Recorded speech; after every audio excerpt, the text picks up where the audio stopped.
할렐루야, 하나님의 은혜와 소망으로 사랑합니다. 오늘 하루도 하나님의 말씀 속에서 하나님의 뜻과 하나님의 음성에 귀 기울이시는 복된 성도님들 되시기를 소망합니다. 말씀은 우리 모든 삶을 풍요롭게 해주는 놀라운 능력이 있습니다. 그 능력의 말씀이 우리의 삶에 들어올 때 우리의 모든 삶은 변화되어집니다. 에스라는 하나님의 선한 뜻을 이루기 위해 철저히 하나님의 방법을 구한 사람이었습니다. 오늘도 내 인생의 방법을 구하지 않고 하나님의 선한 방법을 구하시는 하루가 되어지시길 소원합니다. 오늘 주시는 하나님의 말씀을 함께 읽겠습니다. 첫째 달 12일에 우리가 아와 강을 떠나 예루살렘으로 갈새 우리 하나님이 손이 우리를 도우사 대적과 길에 매복한 자의 손에서 건지신지라.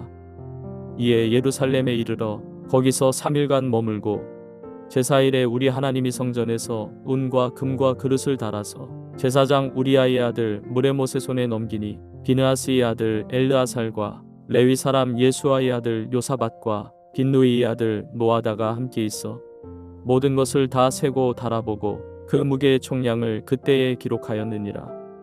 사로잡혔던 자의 자손 곧 이방에서 돌아온 자들이 이스라엘이 하나님께 번제를 드렸는데 이스라엘 전체를 위한 수송아지가 12마리요 또 숫양이 96마리요 어린 양이 77마리요 또 속죄제의 수염소가 12마리니 모두 여호와께 드린 번제물이라.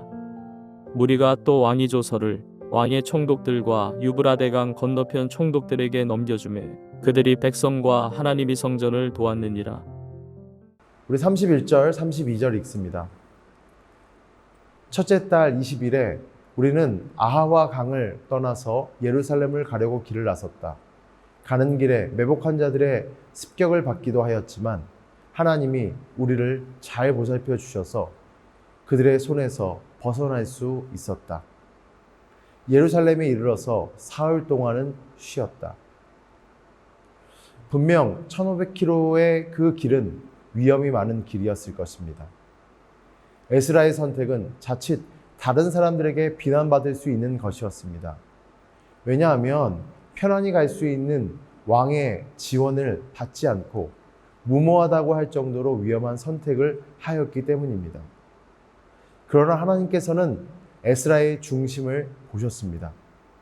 에스라가 하나님의 이름을 이방 왕에게 위대하게 드러나고자 하심을 알고 그의 기도를 들어주신 것입니다. 에스라와 이스라엘 백성들은 철저한 하나님의 인도하심을 경험했습니다. 하나님께서는 우리의 중심을 보시고 그 중심에 합당하게 응답하시는 분입니다.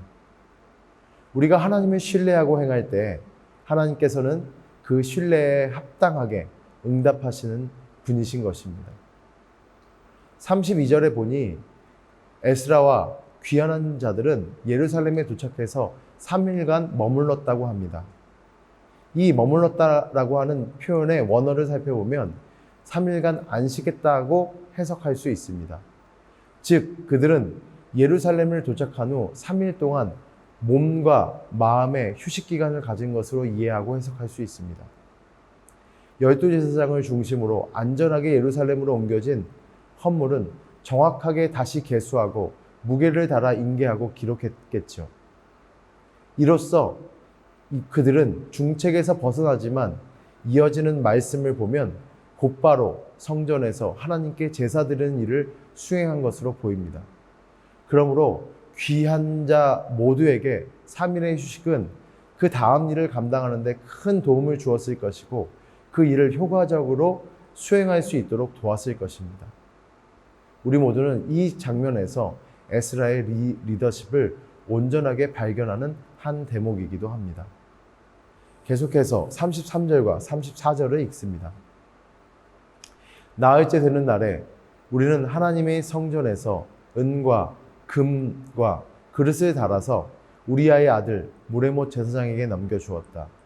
그 자리에 비느하스의 아들 엘리아살과 레위 사람 예수아의 아들 요사밧과 빈누아의 아들 노아다가 함께 있다가 하나하나 개수의 무게를 확인하고 그 자리에 전체의 무게를 적었다. 에스라에 의해 거룩한 성전의 예물이 관리를 위탁받은 24명의 제사장과 레위 사람들은 예루살렘에 도착하자 그것을 예루살렘 성전의 관리자에게 인계하였습니다. 당시 예루살렘 성전은 제사장 무레못이 관리하고 있었는데 그는 다른 성전의 봉사자들인 제사장 엘리야슬과 레위 사람 요사맛과 노아다와 함께 성전의 예물을 인수하였습니다. 귀환민들은 가져온 모든 성전의 예물을 일일이 확인하고 기록하고 오차 없이 하나님의 성전 창고에 들어졌습니다. 하나님의 예물이 철저한 인수인계 과정을 통해 공정하고 신중하게 성전 창고에 들여지게 된 것입니다. 이러한 사실은 믿는 사람들에게 하나님께 바쳐진 예물에 대해서 어떠한 자세와 태도로 대해야 할지를 보여주고 있는 것입니다. 즉, 하나님께 속한 예물은 세속적인 용도와 엄격히 구별된 용도, 즉 거룩한 하나님의 일에 사용되어져야 할 뿐만 아니라 철저하게 관리되어야 한다는 것입니다. 본문 35절을 살펴보면 포로 생활에서 돌아온 이스라엘 백성들은 하나님께 자신들을 새롭게 하고자 속죄제를 드렸습니다. 그리고 특히 그들이 드린 제물을 볼 때 그들이 드린 제물의 수요는 수송아지가 12, 수염소가 12, 수양이 96마리로 지파의 수와 관계가 있었습니다. 이것은 흩어졌던 12지파가 하나가 되었다는 것을 의미한다고 합니다. 이제 이스라엘은 하나가 되었음을 의미하는 것입니다. 이것은 에스겔서 37장 22절에 말하고 있는 바, 그 땅 이스라엘의 모든 산에서 그들로 한 나라를 이루어서 한 임금이 모두 다스리게 하리니 그들이 다시는 두 민족이 되지 아니하며 두 나라로 나뉘지 아니할 것이다. 그들이 우상들과 가증한 물건과 모든 죄악으로 스스로 더럽혀지지 아니하라는 말의 실현이기도 하는 것입니다. 하나님께서는 그분의 때가 되었을 때 적들까지도 이스라엘을 도와서 이스라엘의 역사를 이루도록 하셨습니다. 하나님 안에서만이 우리는 진정한 하나님의 역사를 이룰 수 있음을 알 수 있는 것입니다. 사랑하는 성도 여러분, 저는 이들이 이동하는 경로에서 하나님이 그들을 지켜주신 것, 하나님이 그들에게 생명을 지켜주신 것, 그리고 그들이 전심으로 하나님의 일에 헌신하는 이 두 가지의 장면이 참 아름답고 조화를 이룬다고 생각을 하게 합니다.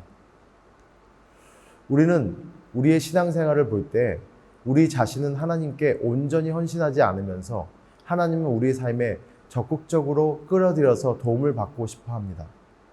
그런데 하나님께서는 오히려 우리가 하나님 앞에 적극적으로 헌신하기를 원하고 계십니다. 성경이 이 에스라와 같은 인물을 보면서 내가 나 자신을 하나님 앞에 온전하게 헌신하고 하나님의 사명을 감당하기 위해서는 그렇게 내 삶을 드릴 때 또 하나님은 나의 인생에 온전히 대적의 손에서 지켜주시고 구원해 주시는 아름다운 조화를 이루게 되어지는 것입니다. 이 관계가 얼마나 훌륭한 신앙생활의 장면인지 모르겠습니다. 스스로가 내 가정, 내 인생을 지키려고 내 사업을 지키려고 아둥바둥 애쓰지 마십시오. 내 인생을 하나님께 헌신하십시오. 그러면 하나님이 나를 지키시기 위해 헌신하실 것입니다. 오늘 우리가 읽은 이 말씀을 살펴보면서 정말로 우리가 뜻하는 소망, 그리고 우리가 뜻하는 헌신, 그리고 뜻하는 그 기대에 앞서 하나님 앞에 전적인 헌신을 보일 때 하나님이 주시는 충만함이 우리의 삶에 넘칠 수 있음을 믿습니다. 우리 다 함께 기도하겠습니다. 사랑의 주님, 우리의 모든 삶 속에서 늘 하나님께 바라고 소원하고 소망하는 것을 의지하는 것이 아니라 온전하게 하나님 앞에 먼저 헌신하는 믿음의 백성들 될 수 있게 인도하여 주옵소서. 내 방법과 내 생각 아니고 하나님의 생각과 하나님의 방법으로 먼저 헌신할 때 주께서 주시는 귀한 소원들을 누릴 줄 믿습니다. 우리를 구원하시고 우리를 위해 죽으신 예수 그리스도의 이름으로 기도합니다. 아멘.